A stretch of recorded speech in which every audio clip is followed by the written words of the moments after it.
Dear fellow Buddhists, if we look back at our lives, everyone has a foundation, something to serve as a belief, as a foundation for us to elevate our lives. But in life, our foundation is this knowledge, our life's foundation is this family. Our life's foundation is this position we hold. But all the things that we are choosing for ourselves as a foundation, it seems they are not truly long-lasting. Does everyone feel this? For example, we rely on our family's standing.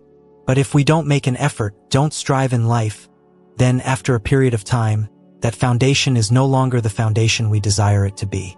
Or our knowledge is the same, or our position, our social status is the same. When we have dedicated our time, then upon retirement, when we are old, we also have to yield that position. So, I would like to suggest to you, my fellow Buddhists, a foundation that is extremely steadfast. This foundation has been affirmed by the reality of life, and it has traversed the great length of history. That foundation, do you know what foundation it is yet? That which we are entrusting our souls to. What is the foundation we have chosen? It is the Buddha Dharma. The Buddha Dharma has accompanied our nation, developing over many thousands of years. Any person on the stream of reincarnation who has good roots, who has wholesome affinities, and who chooses for themselves that foundation which is the Buddha Dharma, then we follow the current of history, follow the current of the Buddha Dharma, and our lives will be elevated with each lifetime. And this is the most enduring and steadfast foundation that a fortunate person in this life can find. But that foundation is not simply a position or something specific. It is formless, yet it is miraculous, and it requires a process of accumulation, requires a process for us to cultivate. That is each moral principle, each line of scripture, each word the Buddha taught. And by accumulating through the years and months, if we accumulate many moral principles, we accumulate many of the Buddha's teachings. Then, from that accumulation, we perform many meritorious deeds to cultivate the root of our merit to be very deep and thick. And merit is precisely the most formless and steadfast foundation, based on the Buddha's teachings. And truly, having passed through the length of history, having passed through so many years and months, the Buddha's teachings have at times been eroded, at times been misunderstood. At times, we have good intentions, we have wholesome affinities, we come to know the Buddha Dharma, but it is not always that we are fortunate enough to find for ourselves the most genuine teaching. So, how happy we are when we are disciples of the Buddha, when we find for ourselves a refuge, a place of shelter that is the Buddha's teachings. But even more fortunate is when we have a source of moral principles that is the most genuine, the most intimate, and the most true to the Buddha's will. This is another thing that is a matter of luck, very hard to find. And this is something that, as I said from the beginning, the Master will place a great deal of hope here in Sun La province. Why? Because the Master sees the heart of the Buddhist followers in our Sun La province is very devout, very much looks up to the Buddha Dharma. But due to many circumstances, we have not yet had the opportunity to have a proper place to practice, to have a source of genuine moral principles. So the Master, during his recent working trip, has laid out a very long-term program, a plan for our Sun La province. It is hoped that in the coming time, this plan, combined with the consensus of you, the fellow Buddhists, will soon become a reality. Then our Sun La province will have a place, a source, where a great number of Buddhists, our people in Sun La province and from many other provinces, even our whole country, can come to seek, to find that steadfast foundation for their lives. And dear fellow Buddhists, to understand each word the Buddha taught over many thousands of years is not easy. But with all sincerity and deep faith in myself, personally speaking, dear fellow Buddhists, I have a very great fortune, and that is I get to be the Master's disciple. And to be a disciple who follows the Master, to go forth and follow the Master like this, I would like to share with you that I have found for myself a foundation, and found for myself a teacher to teach me, to guide me, to lead me on the path of my search for that foundation. And I would like to introduce that foundation to you. I would like to respectfully introduce the Master, the Most Venerable Dr. Thich Chan Quang. I invite you all to please give him a round of applause. And now, the Master would like to introduce Venerable Neum Jayam. Son, say a few words for fun. All right. Who will you have me introduce, Master? I would like to take on the role of MC to introduce the members of the delegation today. Dear fellow Buddhists, our delegation accompanying the Master on his Buddhist affairs in Sun La Province, this trip includes the executive committee of the Dharma Center. Among you here, some certainly do not yet know about Buddha's Light Zen Monastery. Our Buddha's Light tradition has a system of Dharma centers and youth groups. Coming here today is also a wholesome affinity. Just now, Venerable Kai Tang shared that in our lives, everyone needs a foundation. And our foundation, apart from the Buddha, also includes the Master, the teacher who guides us in the moral principles left behind from the time of the Buddha, in a language that is easy to understand and most approachable. So, besides the Master, wait, Sister Tien, what is her Dharma name? Please, Sister Tien, come up here. Kanjiak. Her Dharma name is Kanjiak? Heavens, only now do I hear it. Her full name is Po Kanjiak. She is the deputy head of the Hanoi Dharma Center Executive Committee. So, I would like to continue the introductions. Just now, Venerable Kai Tang introduced the foundation as the Master. Besides the Master, there is also a need for our brothers, teachers, and sisters to support the Master, to care for the Buddhist disciples and our spiritual family in distant places more thoroughly, more intimately, and to help them grow their spiritual power day by day. So we have a system of Dharma centers. The Dharma centers and youth groups. The Dharma Center is headed by the Venerable Nun Tuong Pho, who is the head of the nunnery and also the general head of the Buddha's Light Zen Monastery Dharma Centers. The Venerable Nun is also accompanying the Master on this trip. And on the side of the Venerable Monks, there is Venerable Kai Tang, who is the head of the monk community in our Buddha's Light Zen Monastery. You have already met the Venerable teachers at the beginning. There is a Venerable who is also currently in charge of Pho Quang Pagoda in John Bien, Hanoi. If we have the opportunity to go to Hanoi, please visit Pho Quang Pagoda. And there is Venerable Tuan Nu, who is the Master's assistant. You see, this Venerable, as well as the Venerable teachers and sisters traveling with the delegation. There is a Venerable Nun, I believe, which pagoda is she the abbess of? Hung Yen. Hong Fuk Pagoda in Hung Yen. Hong Fuk, Hung Yen, yes. And on the side of our lay Dharma Center members, I would like to introduce Brother Tri Tan, our Deputy General Head of the Dharma Center in the South, President of the National Buddha's Light Charity Association, and also the head of the Buddha's Manifestation Dharma Center in Tianjiang Province. And there is Brother Kai Phuong Nhat, the General Secretary of our main Buddha's Light Dharma Center, and head of the Buddha's Blessing Dharma Center in Ben Phuc. There is Brother Niam Min, the Deputy General Head of the Buddha's Light Dharma Center in the North and head of the Buddha's Conduct Dharma Center in Hanoi. Hanoi now has 3 Dharma Centers: the Buddha's Conduct Dharma Center, the Buddha's Assembly Dharma Center, and the Buddha's Fragrance Dharma Center. Brother Niam Min is the head of the Buddha's Conduct Dharma Center. And there is Brother Hong, head of Hoch Sun Dharma Center here in Sun La. Yes. And there is a new sister who was just appointed by the Master last night, Sister the Min Tin, head of the Dharma Center of Song Ma District. And there is Sister Tien from a moment ago. She is the deputy head of the Dharma Center Executive Committee in Hanoi. There is Sister Mai, who is also the deputy head of the Buddha's Assembly Dharma Center in Hanoi. And Sister T Dung is also the deputy head of the Buddha's Assembly Dharma Center. Correct? As for the youth, I would like to introduce Leader Chiu Nu, the youth leader in Hung Yen, and a number of other members traveling with the delegation today. I would like to respectfully introduce them all. And dear Master, it is getting dark. The venerable teachers have shared enough. And I now take the responsibility to invite you, Master, to say a few words to warm the hearts of our Buddhist followers today. I humbly invite you, Master. This Venerable Neum Jayam is our general youth leader. He is humble and did not introduce himself. Just now, Venerable Kai Tang spoke about the place of reliance, the foundation in life. A foundation is what we lean on for our own comfort.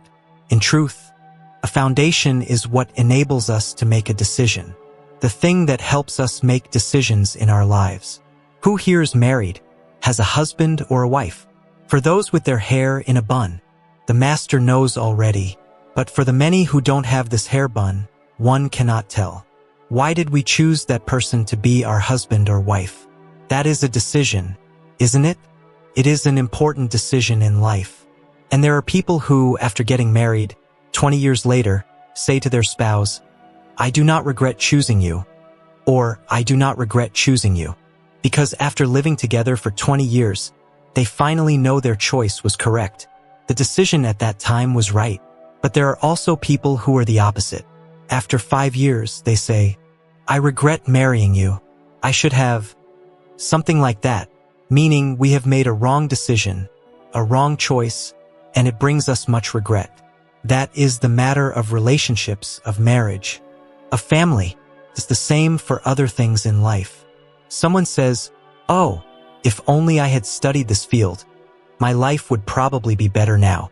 Back then, I listened to someone who persuaded me to study that other field, so now my life is unfulfilled, not successful." Or before, the same thing. "If only I had chosen this pagoda, I would have been better off, because I was persuaded by someone to choose that pagoda. Now I feel my spiritual practice is half-hearted." Or before, the same thing. Someone said, "Someone urged me to buy this piece of land, but I didn't listen. I went and bought that other piece of land." In our lives, we have many times made a decision. We have many times made a choice. And there are times we decided correctly and chose correctly. And it is not rare that we have decided wrongly and chosen wrongly, is it? And when we decide wrongly, choose wrongly later on, we regret it, we suffer. To say we suffer in the mind is to put it lightly.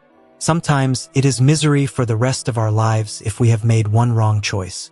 But what do we rely on to make the right decisions and the right choices? What do we rely on?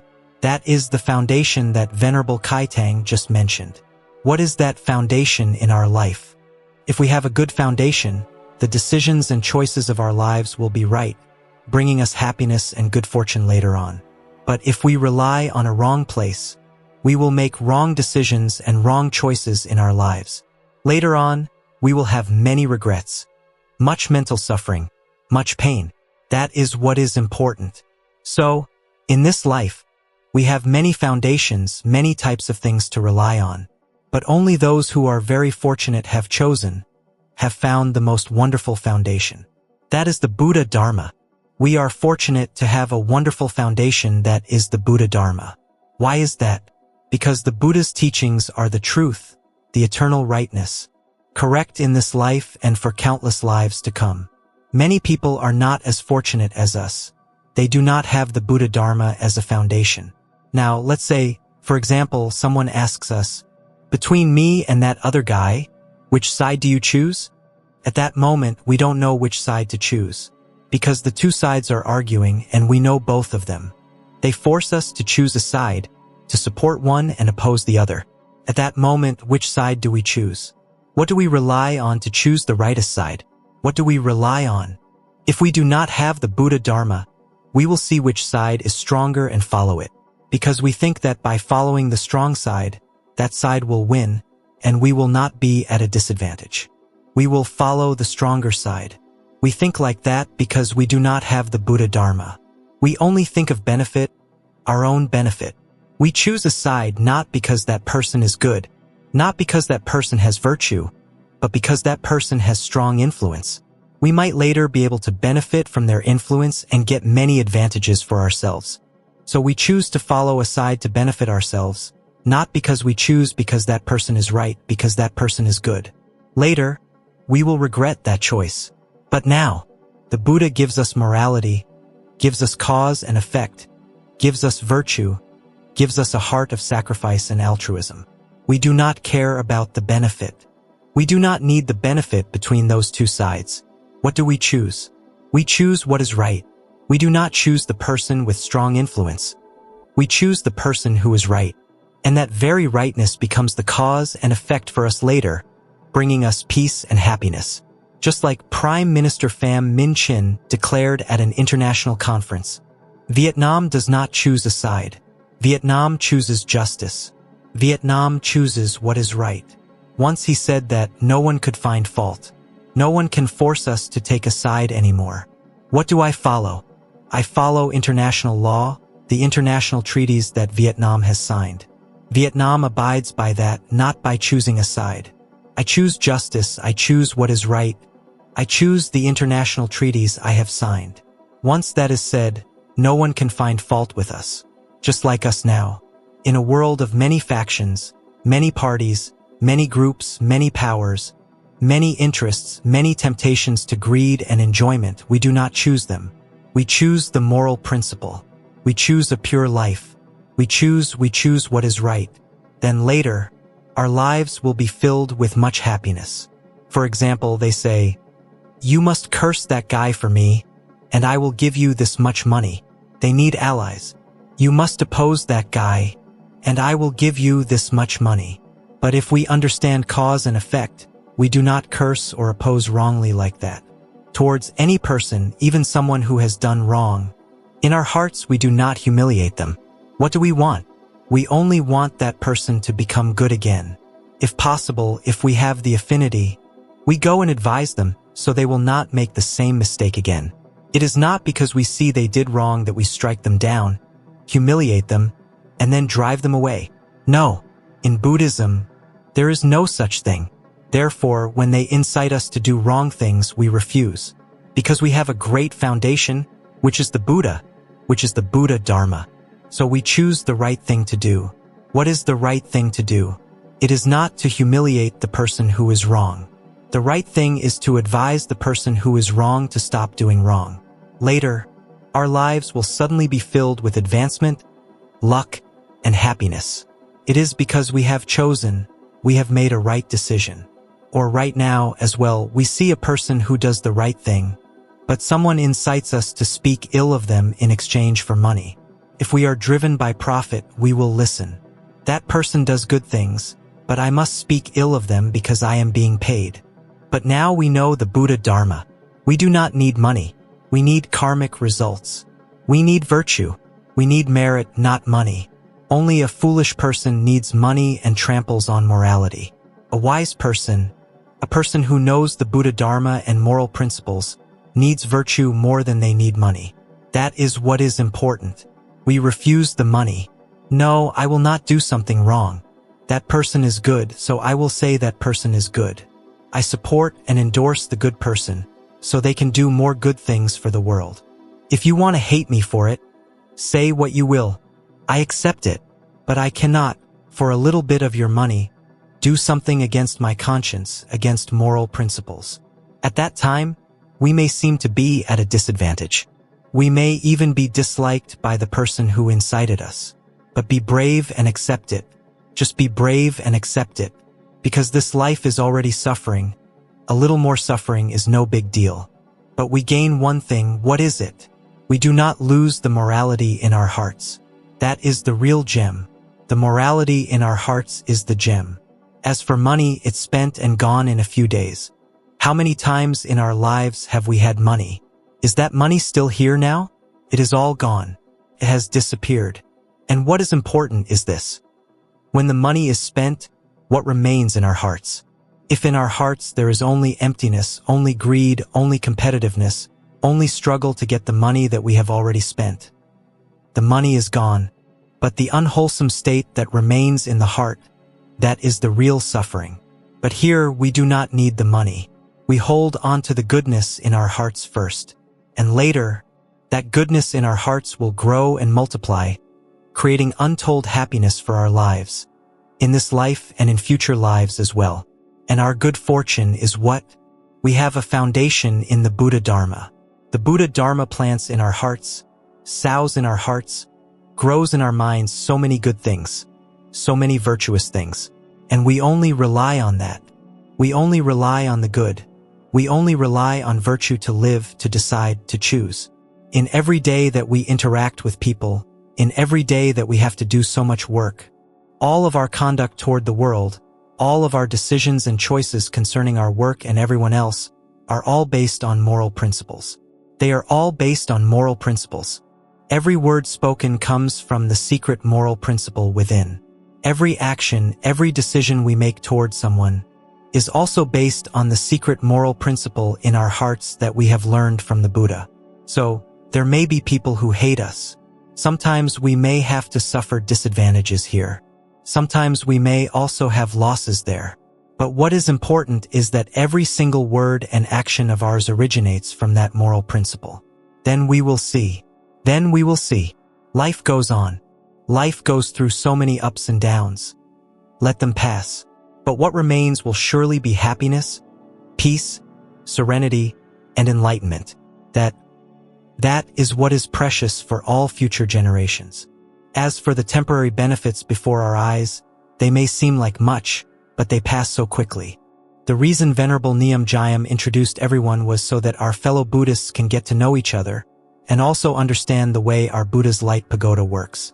What is the working style of Buddha's light pagoda? It is that we always gather together in each Dharma center, in the community, to practice. No one is allowed to practice alone. We have one foundation, which is the abstract moral principle. We have another foundation, which is our brothers and sisters in the Dharma center. No one is allowed to practice alone.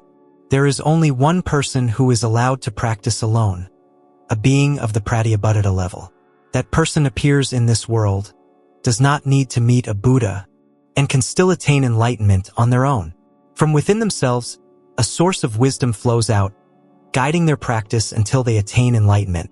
Is there anyone here who is a Pratyabuddhita? Is there anyone raising their hand? Oh, there is an old lady raising her hand. Are you a Pratyabuddhita? Oh my goodness, don't say that. You'll make me faint. You misheard. Oh, you're hard of hearing? You misheard, you poor dear. Since no one here is a Pratyabuddhita, it is mandatory that we practice with the great community, with our brothers and sisters. No one is allowed to practice alone. Any person who has the thought of practicing alone, that is a person of arrogance and wrong view. It is a mistake. And if you are not my disciple, then it's one thing, but if you are my disciple, that thought would be met with my strongest disapproval. Because that is an extremely wrong and arrogant idea that will later shatter your entire life. So, brothers and sisters must always rely on each other to practice. We have a great Buddha to take refuge in. We have a great Dharma to take refuge in. We have true monastic saints to take refuge in. And we have fellow Dharma brothers and sisters to take refuge in. That is the Dharma Center, and it is mandatory to join the Dharma Center. No Buddhist follower, no disciple of the Buddha, is allowed to stand alone to practice. Remember that. Except for a Pratyabuddhita, we are not Pratyabuddhitas, so we must have brothers and sisters by our side. Therefore, I organize Dharma centers scattered throughout the country and even abroad. As long as you are my disciple, you must be in a Dharma center to practice. You are not allowed to stand alone. And when we step into a Dharma center, we face a disadvantage. We are not allowed to behave, not allowed to live, not allowed to decide and choose according to our own will anymore. We lose our freedom. When we enter a Dharma center, we must accept the loss of freedom. Are you scared yet? Feeling daunted? Everyone likes to do things their own way. Everyone likes to do things their own way because doing it their way is satisfying. It's pleasing. It's called freedom. In the West, they are always calling for freedom, freedom. But is our own will right or wrong? Is our own will right or wrong? Who here says their own will is wrong? Raise your hand. Brother Hong, please write down the names of all who raised their hands. Today, give them a reward from me, because that person is the right one. The person who knows their own will is wrong, who dares to admit their own will is wrong. That is a person who has the first right view. That is a humble person. If your own will were always right, you would have become a saint by now. Now I will ask again one more time to see if a few more can pass. Who sees that their own will is wrong, raise your hand. That's good. Yes, good. I have practiced for quite a few years. I just recently received the news of being nominated for the title of Most Venerable. But just hear that and keep it strictly to yourselves. It's not to be spoken of, meaning I have practiced for a long time. And now, looking back, I have discovered one thing. When I first encountered the Buddha Dharma, I had misunderstood a great deal. Even though at that time, when I had not yet ordained and was still a layman, I was already able to discuss, debate, and resolve all the questions of others, freeing who knows how many people from their mistakes. And when I ordained and became a monk, my ability to teach was like the flowing clouds and rain. I was that formidable, and yet, today, looking back, I see that I had understood wrongly many, many times. But my good fortune is that I can still see that I was wrong. My good fortune is in still seeing that I was wrong. Therefore, when we enter the Dharma Center, we lose our freedom because we are no longer allowed to act according to our own will. We must act according to whose will? The will of our brothers and sisters. And whose will do our brothers and sisters follow? They follow the will of the venerable teachers who manage the Dharma centers. And whose will do the venerable teachers follow? They follow my will. And whose will do I follow? My entire life of practice has only one single effort, to try to understand the Buddha's will correctly. Because truly, after several thousand years, the Buddha's teachings are not easy for anyone to understand. We start to misunderstand gradually because we are too far from the Buddha. Even when the teachings are translated into our own language, we read them but still do not understand. Do not understand.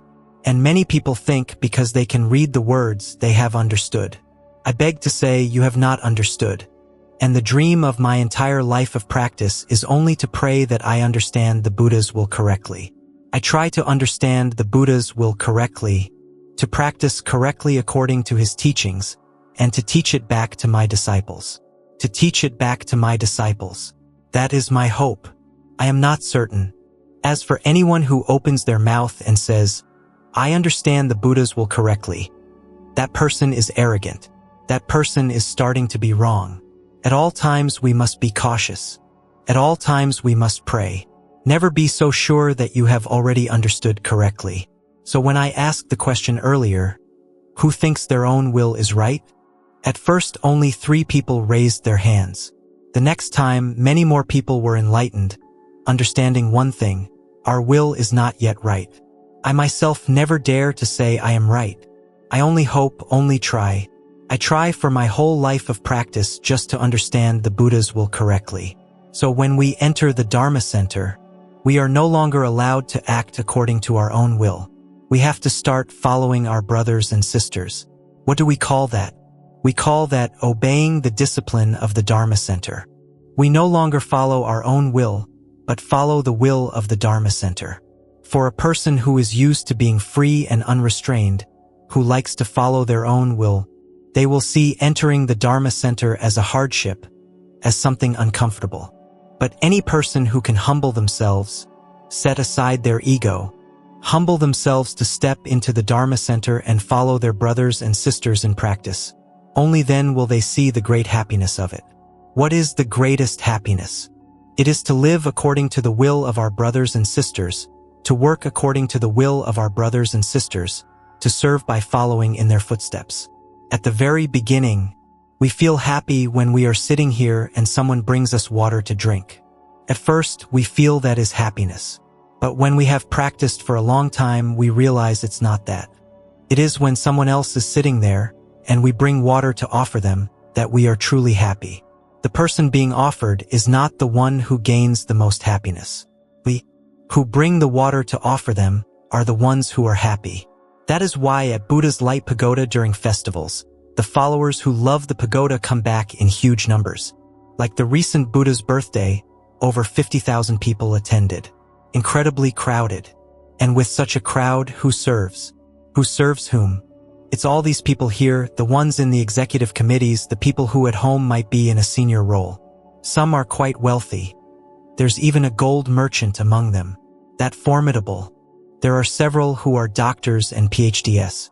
But it is precisely those people who must carry rice and water to serve everyone. Why? So that they can understand a certain happiness. The real happiness is in serving others. The real happiness is what? It is obeying others, not forcing others to obey us. When we enter the Dharma Center, we must turn our lives upside down. We must turn our minds upside down. What does it mean to turn our minds upside down? It means to obey, to no longer follow our own will, to gradually abandon our own will, to gradually abandon our own will. Then you will see the happiness standing behind, waiting for you. As for the person who insists on doing things their own way, at first it feels thrilling. I get to do things my way, but then they will see what waits behind them.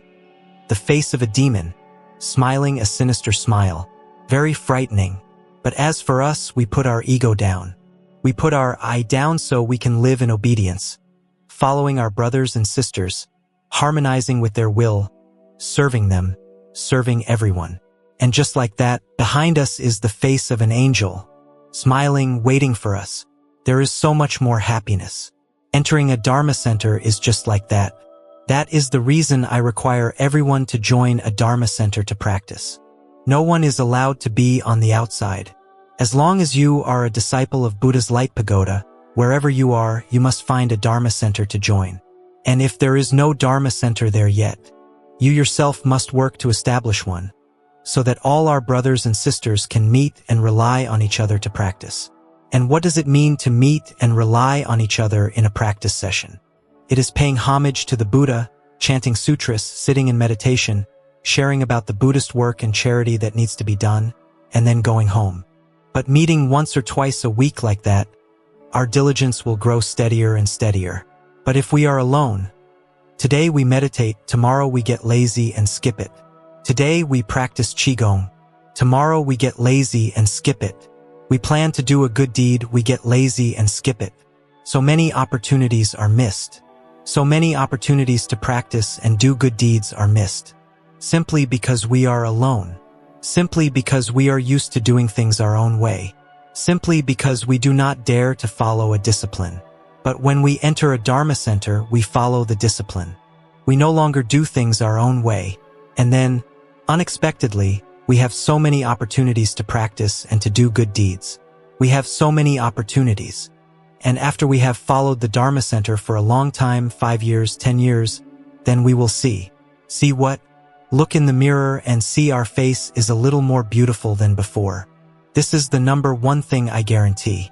For a person who practices correctly and genuinely in a Dharma center, who sets aside their ego, who is always humble, courteous, loving, and does many good deeds, who pays homage to the Buddha with diligence, the first thing is that the face changes. The face gradually becomes more beautiful. Second, our minds become more peaceful.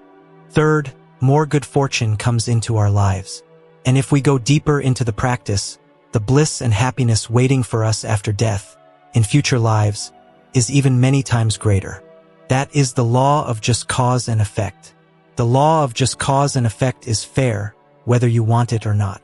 Today I am also tired. This morning, I was trudging up a mountain. Has the reason for this trip been introduced? The affinity for coming here this time is this. In our Sun La province, there is the Song Ma district right at the border with Laos. The district leaders, the entire district leadership, the party committee, the people's committee, all of them, sought me out and invited me to come and build a pagoda for the district. Following that invitation, we went there today. A Buddhist follower there, Sister the Min Tin, whom I have now appointed as the group leader, donated a piece of land. The district said they would also grant more land to ensure a sufficient scale for the pagoda. So we will build a pagoda for the district. And the wonderful thing is this. The leaders are of one mind, unanimous, and determined to build a pagoda. Why? To bring balance to the religious activities of the district. Because right now, the district has a serious lack of Buddhism. In the overall religious landscape, this is an imbalance. And when there is an imbalance in any aspect of society, it can pose a danger to the political security of our country, of our region. So these comrades have a very broad, comprehensive view. The leaders of Song Ma are very skilled people with a comprehensive vision, looking at economics, education, politics, national security, everything. And within that, they consider religion to be a front line for protecting the country. A very good perspective. So when I went there, seeing the heart and enthusiasm of the entire leadership system moved me. That is why today, I invited the venerable teachers and Dharma centers from various places to come along, to witness and see. Later on, The comrades will handle the administrative procedures, all the way to the provincial level and the provincial Buddhist Sangha, to ensure complete consensus across the entire system, government, party, and Buddhist leadership. After that, it is our part to begin construction and cultivate the long-term spiritual activities within. And last night, I also gave a sermon for the followers there about working together to build Sangma into a wonderful destination, not just for people in the north or our whole country, but even for foreign tourists. When they come, they must also fall in love with our Sangma. We must try. And what makes that possible? It is the cultural depth in the soul of each of our people. And the source that builds that culture in each of our souls. The main responsibility still lies with the pagoda. When the district leadership has placed their trust in us, then from this pagoda, a profound cultural life must be initiated and radiated. A culture of a high level of great depth that brings benefits to visitors so they will seek it out. Otherwise, if they come just for fun and see no benefit, they will come once and never return. How do we make it so they come once and feel a lingering attachment forever? It is because every time they come, they find some happiness, find some benefit for their life, for their soul. Then the next time they will come again to receive more benefits. It is just like a pagoda. We come once and see a benefit. We come again. We see a benefit, we come again. We keep seeking it out because that pagoda brings us benefit. If we go to a pagoda and see no benefit, we go once and don't return. So it is the same now. If we want people to visit our homeland over and over, to always love and remember it, it is because we create a spiritual benefit for them. Not the benefit of indulgent partying. The whole world already has that. We don't need it. What do we need? We need the depth of moral principles. And when people come into contact with those principles, they will carry them for their entire lives. They will find happiness, the foundation for their entire lives. That is the reason for today's trip. On the way back, I stopped by Sun La to visit our Buddhist followers for a bit, at the invitation and arrangement of Brother Hong. Because Brother Hong is also a group leader here, I asked the followers here to please contact him so that you can build, develop, and consolidate your Dharma center, where you can all rely on each other to practice. Okay, no one should be foolish enough to practice alone. Now that we know the way, now that we are children of the Buddha, we must rely on each other in the Dharma center. Humble yourselves within its discipline. Give up your own will, leaving only the common will. Because that common will, in the end, where does it converge? Converges with me, your master. And what is my will? It is the will that I myself beg for from the Buddha. Be assured of that. Trust in that. And so, brothers and sisters, gather together and practice as one. All right, just a few words during this short visit. I wish all of you, my dear Buddhist followers, every happiness, peace, diligence, harmony, and unity. Namo Shakyamuni Buddha.